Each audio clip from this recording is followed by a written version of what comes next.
आजचा जो तरुण आहे तो फक्त जीवन जगण्यासाठी किंवा हे शरीर चालवण्यासाठी खातोय, परंतु त्या खाल्लेल्याचा त्याला कितपत उपयोग होतोय हे मात्र आजच्या दवाखान्यांमध्ये झालेल्या तरुणांच्या गर्दीमुळं आपल्या लक्षात येत आहे. धर्म म्हणजे काय, काहीतरी आपल्या हिंदू धर्माविषयी घोषणा द्यायच्या आणि कुठेतरी एखादं जे काम होणं शक्य नाही ते करण्यासाठी विध्वंस करायचा, असंही योग्य नाहीये. संग का रंग लगता है. तुम्ही वाईट माणसाच्या संगतीत जा, तुम्हाला वाईटाकडे वळावं लागेल. तुम्ही खोटं बोलणाऱ्या संगतीत जा, तुम्ही खोटं बोलायला लागाल. तुम्ही व्यसन करणाऱ्याच्या संगतीत जा, तुम्ही व्यसन करायला लागाल. हाय हॅलो नमस्कार मित्रांनो, कसे आहेत आपण सर्व? आय होप आपण सर्व फिट असणार. तर मित्रांनो, मी आहे मकरंद चौधरी आणि तुमचं पुन्हा एकदा स्वागत करतो आपल्या युट्यूब चॅनलमध्ये. मित्रांनो, आजपर्यंत आपण आपल्या युट्यूब चॅनलमध्ये निरोगी आयुष्य आणि आरोग्याबद्दल बोललो आहोत. पण बऱ्याच महिन्यापासून माझ्या मनामध्ये चालू आहे की आपण आपल्या चॅनलच्या माध्यमातून आपल्या सबस्क्रायबर्सला आणि ऑडियन्सला अशा काही दिग्गज लोकांची भेट करून द्यायची, ज्यांच्या माहितीमुळे तुमच्या जीवनशैलीमध्ये आणि आरोग्यामध्ये बदल होईल. तसंच आज आपल्या कार्यक्रमामध्ये आपण बोलवलेलं आहे असे व्यक्तिमत्व ज्यांचं 65 पूर्ण करूनही मन अत्यंत तरुण आहे. असे अनेक तरुणांना समाज प्रबोधनाच्या माध्यमातून संस्काराच्या मार्गावर आणणारे आजचे आपले वक्ते हरिभक्तपरायण भाऊराव महाराज पाटील सर.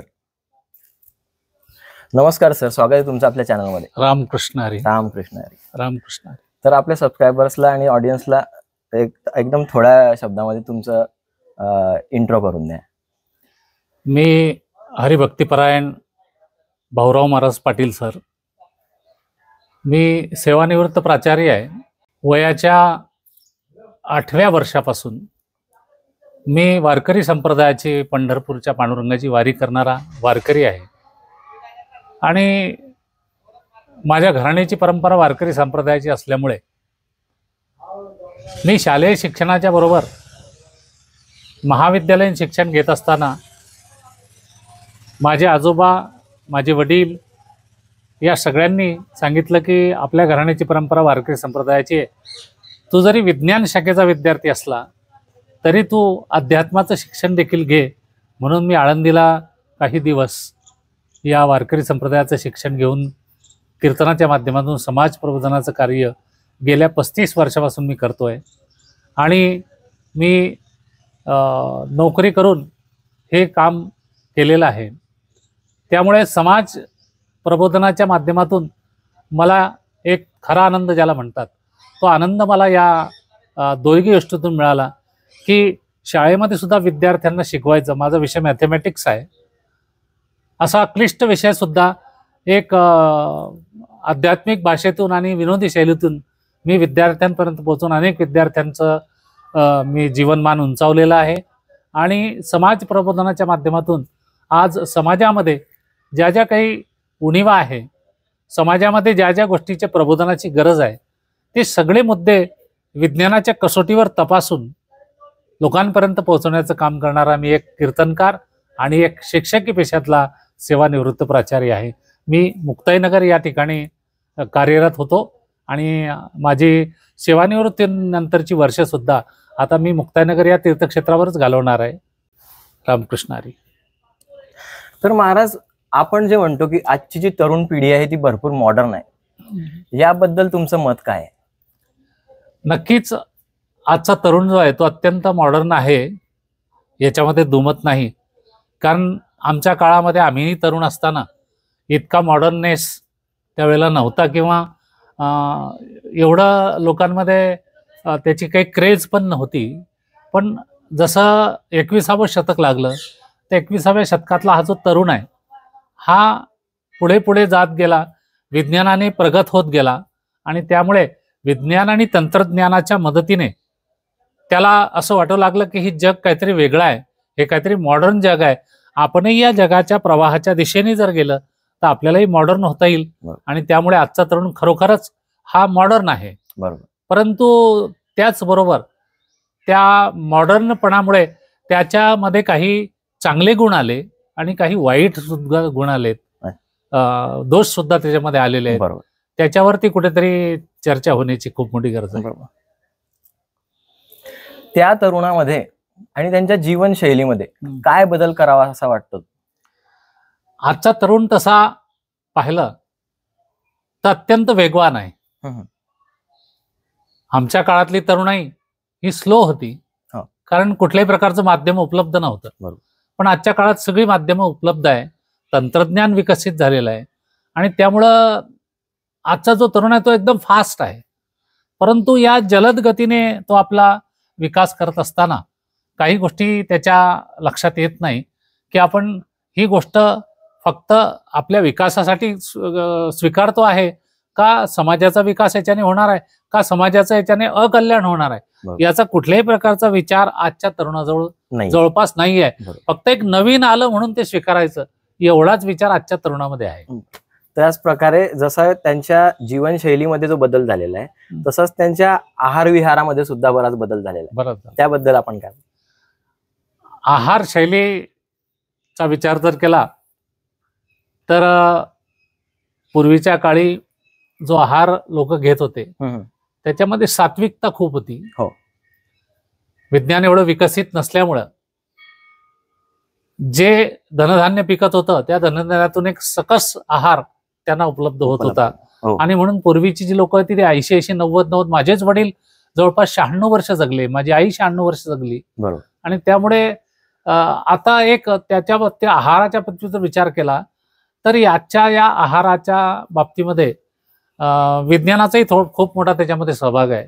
की विज्ञानाच्या तंत्रज्ञानामुळे नवीन नवीन वाण विकसित झाले, नवीन नवीन पेस्टिसाइड्स आले, त्यामुळे उत्पन्न खूप वेगाने वाढलं. परंतु त्याबरोबर त्या अन्नधान्यामध्ये असलेला जो कस आहे तो कसही त्याच्यातून निघून गेलेला वाटतो. आणि त्यामुळे आजचा जो तरुण आहे तो फक्त जीवन जगण्यासाठी किंवा हे शरीर चालवण्यासाठी खातोय, परंतु त्या खाल्लेल्याचा त्याला कितपत उपयोग होतोय हे मात्र आजच्या दवाखान्यांमध्ये झालेल्या तरुणांच्या गर्दीमुळं आपल्या लक्षात येत आहे. आता आजकालची जी तरुण पिढी आहे त्या बऱ्याच तरुणांमध्ये त्यांना त्यांच्या करिअर बद्दलचा प्रश्न खूप निर्माण होतो की आपण काय करिअर करायला पाहिजे, कोणत्या गोष्टीमध्ये आपण जे आपलं भविष्य आहे ते उज्ज्वल करायला पाहिजे की जेणेकरून आपलं जे आयुष्य आहे किंवा आपलं घर आहे जो आपण म्हणतो की आपला संसार तो व्यवस्थितरित्या चालेल. कारण मार्केटमध्ये सुद्धा भरपूर स्पर्धा असल्यामुळे बिझनेस काय करायचा किंवा नोकरी काय करायची हा सुद्धा बऱ्याच लोकांना प्रश्न पडतो. तर त्यांच्या शिक्षणाबद्दल आणि करिअर बद्दल तुम्ही काय बोलणार? तर शिक्षणाचा विषय असा आहे की आजच्या काळामध्ये शिक्षण हे खूप मोठ्या प्रमाणावर विकसित झालेलं आहे.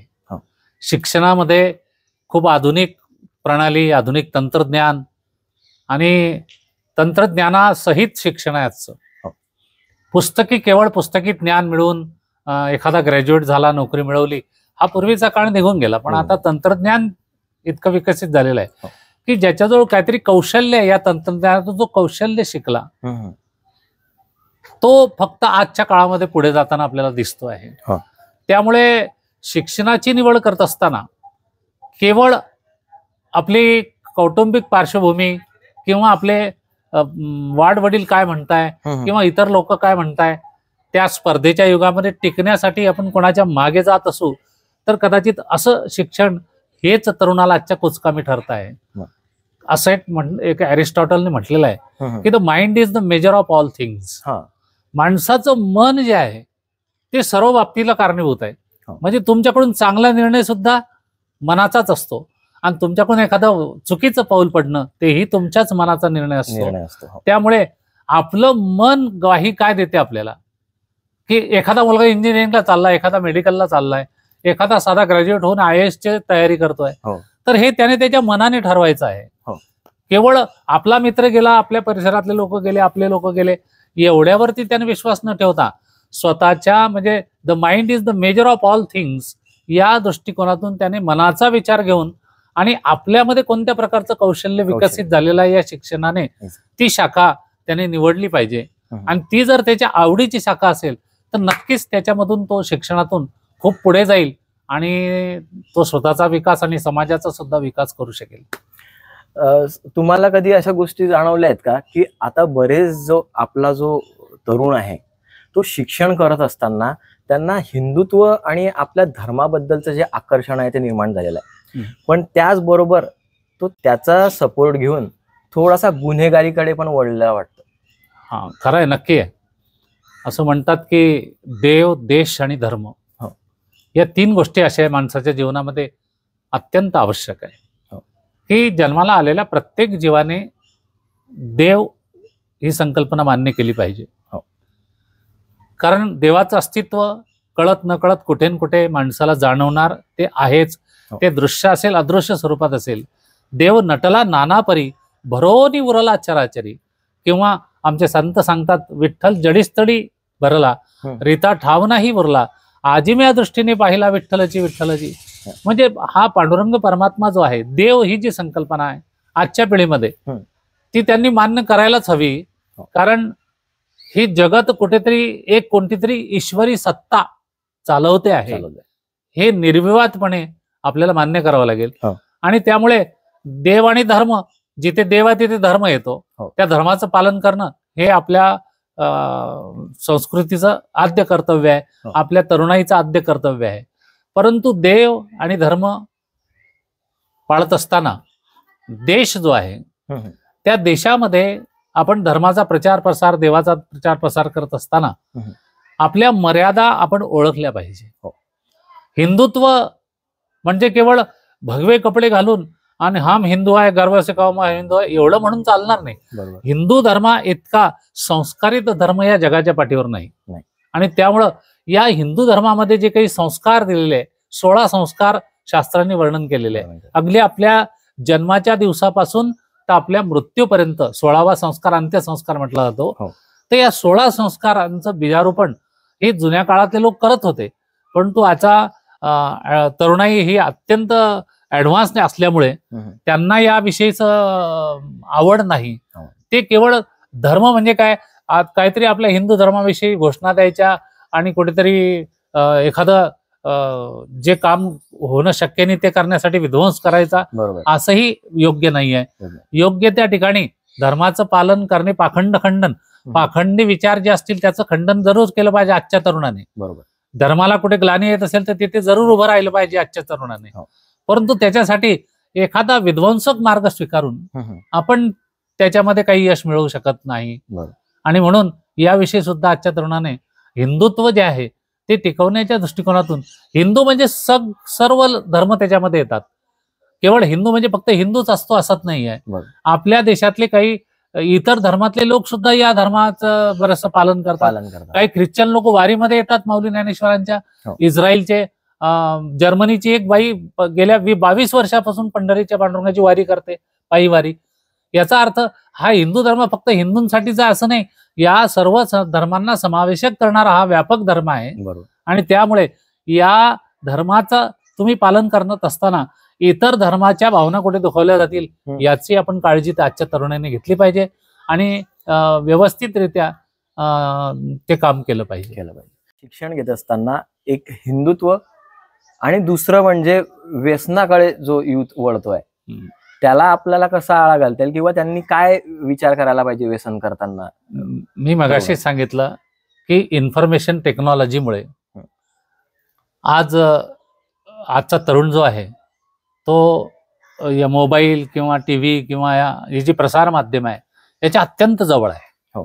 आणि या प्रसार माध्यम आणि या मोबाईल टीव्ही याच्यावरती जवळजवळ 25 ते 30% भाग असा दाखवला जातो की ज्यातून अंधश्रद्धा निर्माण होतात, ज्यातून व्यसनांची म्हणजे प्रसिद्धी होत असते. त्यामुळे या गोष्टी तरुण त्याच्या अगदी जवळ असल्यामुळे तो लवकर कॅप्चर करतो. कारण आपला जो स्वभाव आहे तो स्वभाव लवकर स्वीकारतो माणूस, हा आपला स्वभाव आहे. आणि त्यामुळे त्या व्यसनाचा दुष्परिणाम काय होतील याचे विचार, याची प्रगल्भता आजच्या तरुणामध्ये अजून आलेली नाहीये. ती येणं गरजेचं आहे. केवळ वय खूप झालं, प्रौढीपर्यंत आपण आलो म्हणजे आपल्याला सगळं कळायला लागलं असं नाही. तर आपले जे वाडवडील आपल्याला संस्कारित करून गेलेले आहेत त्या संस्कारांची आठवण जर झाली तर मला वाटते आजचा तरुण व्यसन करणार नाही. पण काय असते की आपल्या आईवडिलांनी आपल्यासाठी जे काही करून ठेवलेलं आहे, जे काही आपल्याला शिक्षा दिलेली आहे, जे काही संस्कार दिलेले आहे, तेच मुळात आजचा तरुण विसरत चाललेला आहे. कारण तो बाहेर स्वच्छंदपणे त्याला सगळं प्लॅटफॉर्म उपलब्ध आहे आणि त्या बाहेरच्या प्लॅटफॉर्मचा उपयोग करून तो स्वतःच्या जीवनाच्याकडे दुर्लक्ष करतो आणि फक्त काय स्वीकारायचं आपण तेवढंच स्वीकारतो आणि तो पुढे जातो. मग त्यात काही तरुण जातात तर काही मरून जातात. तसंच व्यसनापासून दूर राहण्यासाठी तरुणांनी काय करायला पाहिजे? व्यसनापासून जर दूर राहायचं असेल तर सगळ्यात पहिलं तर व्यसन करू नये माणसाने, आणि ते आपल्याला लागू नये म्हणून एक ब्रह्मलीन संत होऊन गेले आपल्या महाराष्ट्रामध्ये, संत डोंगरेजी महाराज. डोंगरेजी महाराजांची कथा, भागवत कथा मी ऐकलेली लहानपणी. तर मी लहानपणी साधारण 11 वर्षाचा असेल त्यावेळेला त्यांच्या कथेतला एक शब्द माझ्या अजूनही ध्यानात आहे. ते म्हणले होते की संग का रंग लगता है. तुम्ही जशा संगतीमध्ये जाल तसा रंग लागल्याशिवाय राहत नाही माणसाला, लागतोच.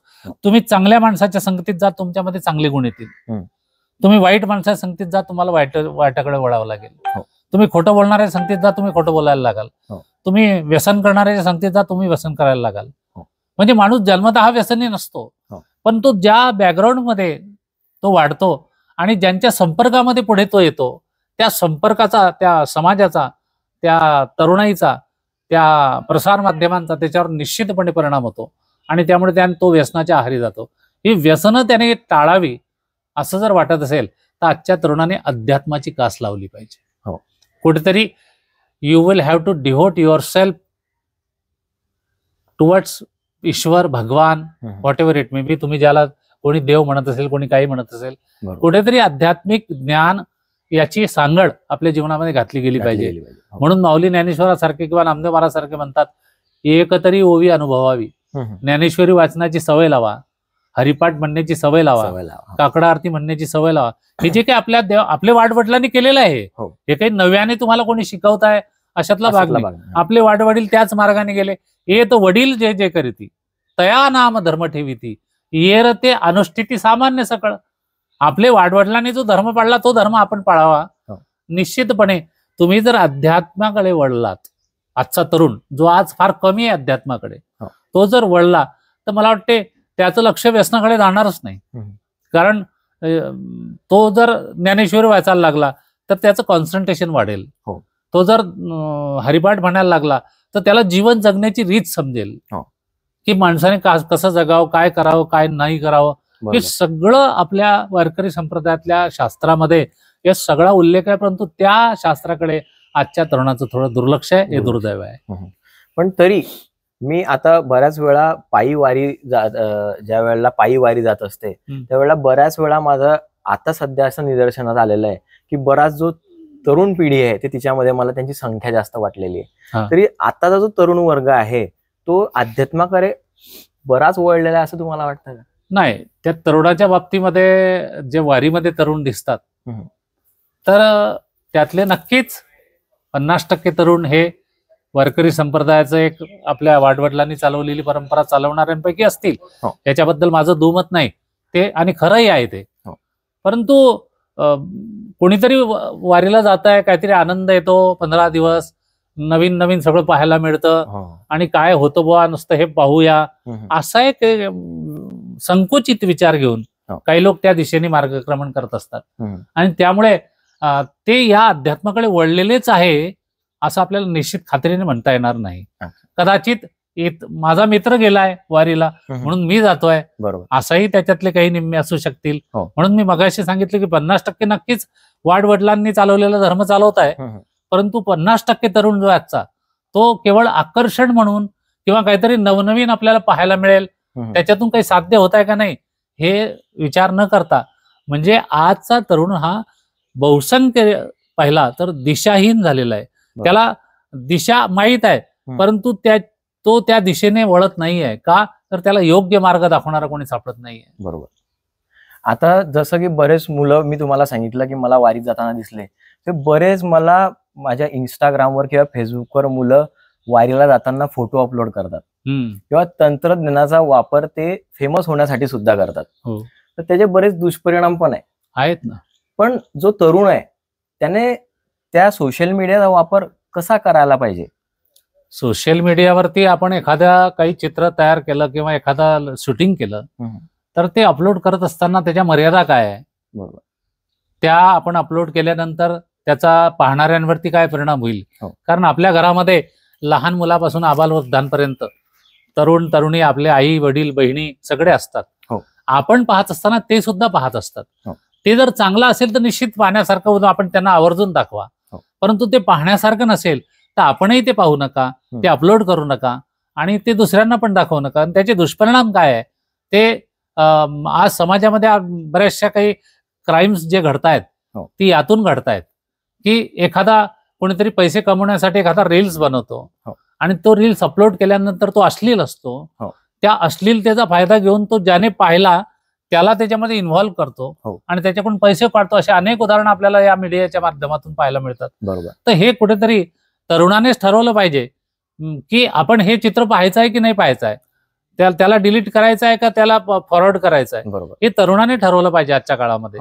नाहीतर काय होईल की समाज ह्या प्रसार माध्यमांनी वेगाने प्रगती करेल हे नक्की आहे, परंतु त्याचे दुष्परिणाम जे आहे ते पुढच्या पिढीला खूप मोठ्या प्रमाणावर भोगावे लागतील. बरोबर. समाजामध्ये आपल्या तरुणांच्या ज्या जबाबदाऱ्या आहेत त्या कशा असायला पाहिजे? कोणताही माणूस जन्माला आल्यानंतर काही कर्तव्य त्याची असतात. ज्या आईवडिलांनी आम्हाला जन्म दिला पहिलं कर्तव्य त्या आईवडिलांकडे लक्ष देणे, त्यांचा सांभाळ करणे, मरेपर्यंत त्यांचा सांभाळ करणे हे पहिलं कर्तव्य आजच्या तरुणाचं आहे. परंतु जर जगाकडे आपण बघितलं तर ही उदाहरणं आज जगामध्ये अनाथ आश्रम उभे राहिलेले आहेत, वृद्धाश्रम उभे राहिलेले आहेत. हे कशाचं कारण आहे की ज्या आईवडिलांनी आम्हाला जन्म दिला, ज्यांनी आपल्याला लहानचं मोठं करून शिक्षित केलं, चांगल्या नोकरीवर लावलं, त्याच वर्ण आई बापाला आपण वृद्धाश्रमामध्ये पाठवणं हे कितपत योग्य आहे. आणि म्हणून आजच्या काळामध्ये जे कर्तव्य आहे ती कर्तव्य बी जवळपास आजचा तरुण विसरलेला दिसतोय. तर आधी त्याने आपले कर्तव्यशील असावं. जे कर्तव्य आपली कौटुंबिक कर्तव्य आहे ती काय पहिल्यांदा, नंतर सामाजिक कर्तव्याची जाणीव त्याला असली पाहिजे. कारण केवळ कुटुंबापुरतं मर्यादित राहून तरुणाने चालणार नाही. आजच्या समाजाला सुद्धा त्यांनी समाजाच्या दृष्टीने सुद्धा त्याची काही कर्तव्य आहे ती कर्तव्य त्याने पार पाडली पाहिजे. तर त्याला समाजामध्ये कुठेतरी एक वेगळं स्वतंत्र स्थान निर्माण करता येईल. सर, आता जे मॉडर्न लाईफस्टाईल आहे ती मॉडर्न लाईफस्टाईल आणि त्या मॉडर्न लाईफस्टाईलमध्ये त्यांना ज्या काही सुविधा मिळालेल्या आहे आजच्या युथला आणि जे काही ट्रॅडिशनल मूल्य आहे, पारंपरिक मूल्य जे आहेत त्याच्यामध्ये बॅलन्स कसा करायला पाहिजे? खरं म्हणजे आजच्या तरुणाला खूपच सुविधा आहे. आमच्या काळामध्ये आम्ही तरुण असताना आम्हाला कपडे घालण्या व्यतिरिक्त दुसऱ्या कुठल्याही सुविधा नव्हत्या. अगदी पुस्तकं वह्यांपासूनची आमची सुरुवात होती. अभ्यासाची खोली नाही, लाईट नाही. मी खंब्याच्या खाली बसून अभ्यास केलेला आहे, स्ट्रीट लाईटच्या खाली. पण आताच्या काळामध्ये तरुणाला स्वतंत्र रूम आहे, त्याला मोबाईल आहे, त्याला टॅब आहे, त्याला लॅपटॉप आहे, त्याला अनेक प्रकारच्या सुविधा, जे जे तंत्रज्ञानच्या दृष्टीने महत्वाचं आहे शिकण्याच्या दृष्टीने ते प्रत्येक सुविधा आजच्या तरुणाला जवळपास 90% आहे. 10% आजही त्यापासून वंचित आहे. परंतु या सुविधा आपल्याला मिळत असताना सुद्धा आपण तंत्रज्ञान आणि या सुविधांचा जो उपयोग आहे हा उपयोग आपण आपली मूल्य घसरणार नाही याकडे सुद्धा आपण लक्ष दिलं पाहिजे. कारण आपली पारंपरिक मूल्य जी असं सांगतात की ज्या गोष्टी आमच्या वाडवडिलांनी केलेल्या आहे, जी मूल्य आमच्यामध्ये रुजवलेली आहे, सहिष्णुता, सर्वधर्म समभाव, बंधुता, एकता, या सगळ्या ज्या गोष्टी आहे या सगळ्या गोष्टींची ही जी मूल्य याची घसरण याच्यामध्ये होणार नाही याची काळजी आजच्या तरुणाने घेण्याची गरज आहे. काय होतं की घरातल्या घरातच एक भाऊ जास्त शिकलेला असतो, दुसरा भाऊ कमी शिकलेला असतो. या दोघांना सुविधा सारख्याच असतात पण एखाद्याचा बुद्ध्यांक कमी असतो म्हणून तो मागे राहतो. तर तिथल्या तिथेच दुजाभाव दिसतो आणि तो दुजाभाव इतक्यापर्यंत पोहोचतो की त्या दोघं भावांची लग्न झाल्यानंतर ते दोघं एकमेकाची नीट बोलत नाही, त्यांच्या घरचे लोक बोलत नाही आणि त्यामुळे आजच्या काळामध्ये ही जी घरातल्या घरातच दुही वाढत चाललेली आहे, दुफडी वाढत चाललेली आहे, याचा परिणाम समाजावर होतो आणि समाजातली जी सामाजिक मूल्य आहे ती ढासळतात.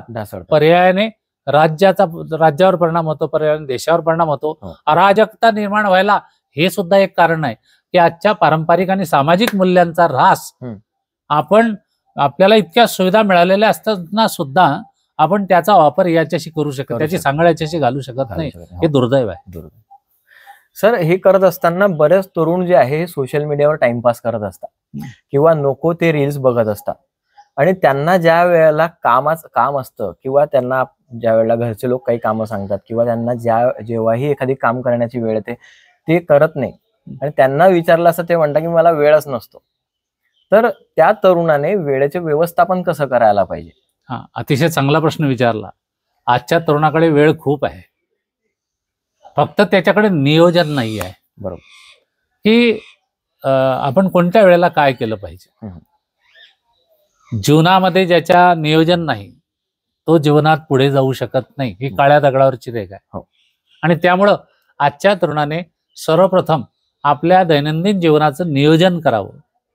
की आपल्याला ते मग सामाजिक नियोजन असेल, कौटुंबिक नियोजन असेल, शैक्षणिक नियोजन असेल, हे सगळ्या प्रकारचा विचार करून त्याने आजच्या आपल्या नियोजनानुसार जर आपलं वर्तन ठेवलं पुढे, तर तो भविष्यात पुढे जाऊ शकतो. त्याला कारण नसताना नियोजन नसल्यामुळे काय होते की ज्या वेळेला आपण मोबाईल पाहायला नको त्यावेळेला मोबाईल पाहत बसतात. खरं म्हणजे असं म्हणतात की रात्रीची जी वेळ आहे,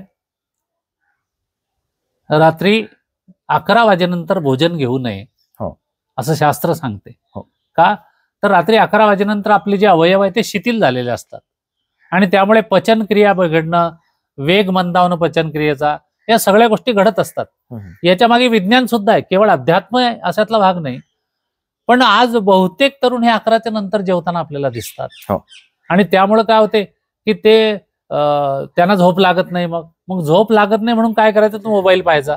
मोबाईलवरही काय पाहायचं, ते एखादा मनोरंजनात्मक रील्स पाहायचा, एखादा अश्लील रील पाहायचा, आणि मग ते सगळं पाहिल्यामुळे त्याचे दुष्परिणाम पहिल्यांदा त्या पाहणाऱ्यावर होतात, आणि नंतर तो दुसऱ्याला जे सांगतो ते पाहून किंवा तो फॉरवर्ड करतो त्यावेळेला त्या दुसऱ्यावर होतो. एकाने एकाला फॉरवर्ड केलं सारखं जगात पसरते. कारण मीडिया इतका फास्ट आहे की आज इथली वस्तू एक गोष्ट विदिन सेकंड अमेरिकेत जाते, इतक्या लांबपर्यंत जाते. त्यामुळे त्याचा परिणाम केवळ आपल्याच ठिकाणी होतो असं नाही, साऱ्या विश्वावरती याचा परिणाम होत आहे. आणि म्हणून आजच्या तरुणाने आपल्या जीवनामध्ये पहिल्यांदा नियोजन करावं. कशाचंही असू द्या, एखादा शेतकरी असेल का तरुण, त्या शेतीत सुद्धा ज्याचं नियोजन आहे तोच उत्तम शेतकरी आहे. ज्याचं शेतीमध्ये नियोजन नाही त्याने कितीही चांगली शेती केली तरी त्याला उत्पन्न येत नाही. आणि त्यामुळे असं कुठलं क्षेत्र नाही, शैक्षणिक क्षेत्र आहे, आरोग्य क्षेत्र आहे, कृषी क्षेत्र आहे किंवा राजकारण आहे, राजकारणात सुद्धा नियोजन ज्यांचं नियोजन बारगडलं ते अपयशी ठरलेले आहेत. कोणत्याही क्षेत्रामध्ये नियोजनाशिवाय पर्याय नाही. म्हणून आजच्या तरुणाला माझं आवाहन आहे की तुम्ही जे काही काम करत असाल ते नियोजनबद्ध करा, त्याच्या वेळा ठरवा, आणि कोणत्या वेळेला काय काम करायचं, कोणत्या वेळेला किती महत्व द्यायचं, हे सुद्धा आजच्या तरुणाने आपल्या सतसत विवेक बुद्धीचा वापर करून ते ठरवलं पाहिजे. आणि हे जर करायचं असेल तर एक आध्यात्मिक गुरु जीवनामध्ये करा, तो तुम्हाला व्यवस्थित नियोजन करून देईल. असं म्हणतात की गुरु दाविलिया वाटा, येवोनी विवेक तीर्थतटा, दोन्ही मळकटा बुद्धीची याजेने. माऊली ज्ञानेश्वरांनी ज्ञानेश्वरीमध्ये फार सुंदर लिहिलंय की माणसाचा विवेक जागा पाहिजे. विवेक नाही असा माणूसच नाही, विवेक नाही असा माणूसच नाही. प्रत्येक माणसाजवळ विवेक आहे, पण तो जागृत नाही करता आला त्याला. आणि म्हणूनच दुर्दैव आहे आपल्या देशाचं की विवेक सगळ्यांच्या जवळ आहे, पण आपल्या देशात फक्त एकच माणूस विवेकानंद होऊ शकला. पण विवेक ओबेरॉय गल्लोगल्ली आहे. तसंच आता बरेच प्रत्येक करिअरमध्ये स्पर्धा भरपूर आहे, आणि बऱ्याच वेळा जो तरुण आहे तो प्रयत्न करत असतो, त्याच्या करिअरमध्ये सक्सेस होण्यासाठी प्रयत्न करत असतो, पण बऱ्याच वेळा त्याला तिच्यामध्ये अपयश येतं. तर अशा स्पर्धेमध्ये त्याचा आत्मविश्वास कुठेतरी डगमगतो. तर तो टिकवून ठेवण्यासाठी त्या तरुणांनी काय करायला पाहिजे? खरं म्हणजे अपयश ही यशाची पहिली पायरी आहे. पहिल्याच अटेम्प्टमध्ये ज्यांना यश मिळतं ते भाग्यवान आणि बुद्धिमान म्हणा. पण प्रत्येकालाच ही अपेक्षा प्रत्येकाने करू नये की मी एखाद्या गोष्टीमध्ये हात घातल्यानंतर मला त्यात यश मिळालंच पाहिजे. पहिले अपयश मिळतं, त्या अपयशानंतर मग आपण यशाकडे वळतो. म्हणून अपयश मिळालं म्हणून माणसाने खचून जाऊ नये किंवा स्वतःला कमी समजू नये. या देशामध्ये कोणीच कमी नाही. प्रत्येकाजवळ बुद्धी परमात्म्याने सारखी दिलेली आहे. फक्त त्याचा वापर जो आहे तो आपण कशा पद्धतीने करतोय हे ज्याचं त्याचं अवलंबून आहे, ज्याचं त्याचं हे स्किल आहे. म्हणून मी सुरुवातीला सांगितलं की आजच्या तरुणाकडे कौशल्य खूप आहेत, पण त्या कौशल्याचा, त्या स्किलचा योग्य ठिकाणी वापर तो करत नाहीये. म्हणून त्याचं नियोजन चुकतंय. नियोजन चुकल्यामुळं त्याचं सगळंच बारगडत आहे. आणि मग अपयशी झाला की असा तरुण खूप मागे येतो आणि तो व्यसनाच्या आहारी जातो. अपयशी झालेले बरेच लोक मी व्यसनाधीन झालेले पाहिलेले आहेत. परंतु अपयश झालेल्या तरुणाने खचू नये, पुन्हा पुन्हा प्रयत्न करावा. जसा भिंतीवर तो कोळी जाळं विणतो, कोळी हा तो छोटासा प्राणी, अगदी कीटक आहे, परंतु तो 3-4 वेळा खाली पडतो, पण एवढं जाळं तो तयार केल्याशिवाय, पूर्ण केल्याशिवाय राहत नाही. तसंच आपण त्या छोट्याशा कोळ्यापासून सुद्धा आपण, दत्त महाराजांनी 24 गुरु केले ते जीवनामध्ये. 24 का? त्यांना माहित होतं की गुरुशिवाय ही उपलब्धी नाहीये. आपण ज्या ठिकाणी आज हे शूटिंग घेताय तुम्ही, हा एक खूप पवित्र परिसर आहे.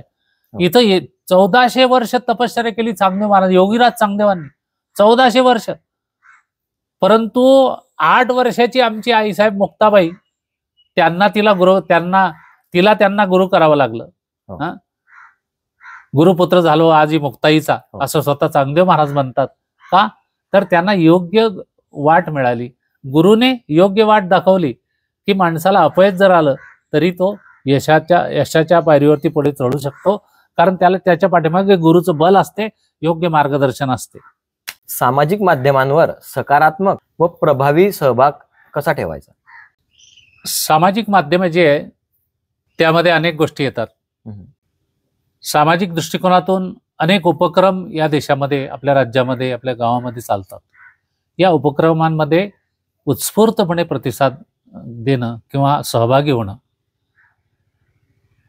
हे करायचं असेल तर पहिल्यांदा आपल्यातलं कौशल्य विकसित, म्हणजे आपण ओळखलं पाहिजे की आपल्यामध्ये कोणतं कौशल्य आहे. एखाद्याकडे सामाजिक कार्यक्रम सुरू आहे आणि त्या ठिकाणी आपलं ते स्किल डेव्हलप झालेलं आहे. एखादा बॉडी बिल्डर आहे, एखादा कबड्डीपटू आहे, एखादा क्रिकेटपटू आहे, एखादा उत्तम वक्ता आहे, एखादा अभिनेता आहे. तर अशी ज्या ज्या ठिकाणी दालनं उघडली जातील आपल्या परिसरात, त्याच्या शोधात आजच्या तरुणांनी राहावं.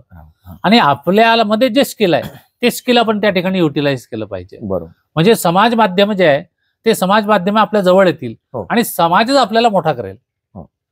समाज हे एक माध्यम आहे, समाज हे एक माध्यम आहे आपल्याला पुढे नेणार. पण आपण समाज सोडून जर आपल्या एकट्यासाठी काही करायला लागलो तर ते योग्य होत नाही. समाजाच्या समोर आपण आपल्यामध्ये काय स्किल आहे हे दाखवलं पाहिजे. आणि समाजापर्यंत तुम्ही तुमच्यातलं कौशल्य जोपर्यंत दाखवणार नाही, समाजाला काय कळणार आहे की हा मुलगा, हा तरुण या कलेमध्ये चांगला विकसित आहे. बरेचसे कला आज घरात पडून आहे, कितपत पडून आहे का? त्यांनी समाज माध्यमांपर्यंत ते गेले नाही.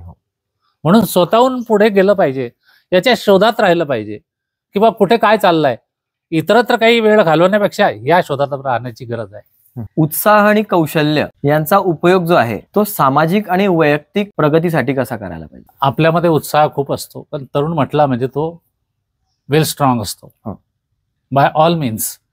म्हणजे तो मानसिक दृष्ट्या सुद्धा तयार असतो, शारीरिक दृष्ट्या सुद्धा तयार असतो आणि सामाजिक दृष्ट्या सुद्धा तो तयार असतो.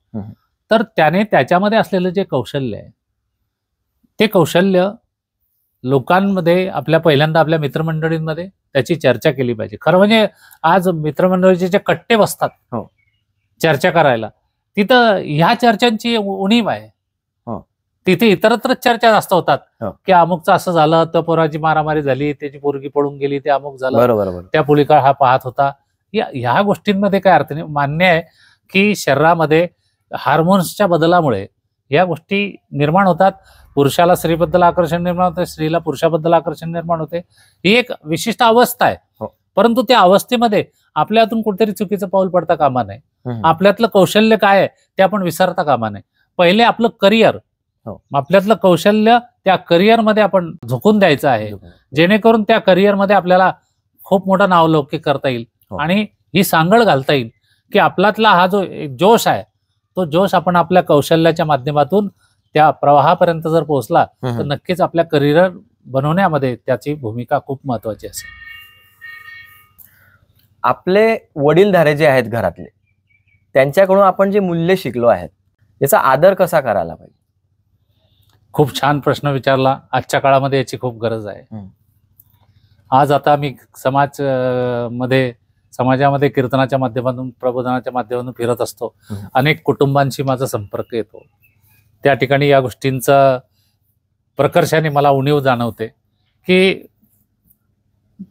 आमचे वडील जे आहे त्या वडिलांनी जे आम्हाला मूल्य शिकवलेले आहे, काही नियम शिकवलेले आहे, काही संस्कार दिलेले आहे, त्याची पायमल्ली होताना आज दिसते आहे. का? त्याला आपल्यामधलं प्रौढत्व कारणीभूत आहे की माणूस मोठा झाला, थोडा प्रौढ झाला की त्याला असं वाटते की मी आता काही कोणासमोर झुकू नये. बरोबर. परंतु झुकणे म्हणजे हार पत्करणे नव्हे, झुकणे म्हणजे नम्र होणे. आणि सगळ्यात पहिल्यांदा आमच्या आईवडिलांनी आम्हाला नम्रता शिकवलेली आहे की बाबा रे, एखादा आपल्यापेक्षा वयाने मोठा असेल, आपल्यापेक्षा गुणवत्तेने मोठा असेल तर त्याला आपण नमस्कार करावा, वाकून नमस्कार करावा. का? त्या वाकल्यामुळे काय होते? नम्रता येते. आणि नम्रता हा गुण केवळ समाजालाच नाही, आईवडिलांनाच नाही, देवाला सुद्धा आवडतो. नम्र झाला भूता तेने कोंडिले आनंदा. अहो, नम्रता आल्याशिवाय पांडुरंगाच्या समोर पांडुरंगाच्या पायाचंच दर्शन का घ्यायचं असतं? तर तुम्ही वाकले पाहिजे, झुकले पाहिजे पायावर. तुम्ही डायरेक्ट जर त्याचा चेहरा पाहायला लागले तर तो देव दर्शन देत नाही. का? तो म्हणतो याच्यात अजून नम्रता आलेली नाही. म्हणून कीर्तनकार महाराजांना हार का घालतात गळ्यामध्ये? तो काही महाराज झाला म्हणून नाही घालत, तो हारलाय म्हणून. हारणे म्हणजे नम्र होणे. हारणे म्हणजे नम्र होणे. आणि त्यासाठी वडीलधाऱ्यांनी आपल्याला नम्र होणं शिकवलंय. हा एक मूल्य आहे, नम्रता. ते मूल्य आपल्यामध्ये जोपासण्यासाठी आपण त्या ज्येष्ठांचा आदर ठेवणं, आपल्यापेक्षा शिक्षणाने म्हणा, अनुभवाने म्हणा, नोकरीने म्हणा किंवा गुणवत्तेने म्हणा, जो कोणी मोठा असेल त्याचा आदर करणं आजच्या तरुणाचे कर्तव्य आहे. आजच्या तरुणाने हे समाजाच्या समोर जे आदर्श असतील त्यांच्या समोर झुकलंच पाहिजे. छत्रपती शिवाजी महाराज हे तर महाराष्ट्राला फार मोठा आदर्श आहे. त्यांच्या समोर झुका, नतमस्तक होऊन त्यांना मुजरा करा, त्यांना नमस्कार करा. ते तुम्हाला शक्ती दिल्याशिवाय राहणार नाही. असे अनेक आदर्श आपल्या समाजामध्ये आहे. ते सुद्धा वाडवडीलच आपले. त्यांचा आदर्श आपण घेऊन आपल्याला त्यांनी जी वाडवडिलांनी मूल्य रुजवलेली आहे ती मूल्य आपल्याला त्यामध्ये उपयोगात आणता येतील. आणि ती जर आणली तर त्या माणसाची क्रेज समाजामध्ये खूप मोठी आहे. जो नम्र आहे त्याला आजही समाजामध्ये खूप मोठी किंमत आहे. तर अशा प्रकारे आज आपल्यासोबत आपल्या कार्यक्रमामध्ये उपस्थित होते भाऊराव महाराज पाटील सर. यांनी आपला जो आताचा युथ आहे, जी तरुण पिढी आहे, यांना चांगले उपदेश करून, सर या तुम्ही दिलेल्या उपदेशाचं बराच माझ्या सबस्क्रायबर्सला आणि ऑडियन्सला फरक पडेल आणि त्यांना काहीतरी मदत होईल त्यांच्या जीवनशैलीमध्ये बदल करण्यासाठी. तर धन्यवाद तुम्ही आमच्या कार्यक्रमामध्ये आल्याबद्दल. मित्रांनो, जर तुम्हाला आजचा आमचा कार्यक्रम आवडला असेल, तुमच्या मित्रांसोबत हा व्हिडिओ शेअर करा, हा व्हिडिओ लाईक करा, यावर कमेंट करा. अशाच प्रकारच्या छान नवीन व्हिडिओसाठी आपलं चॅनल सबस्क्राईब करा. मी भेटेल तुम्हाला माझ्या पुढच्या व्हिडिओमध्ये. तोपर्यंत फिट राहा.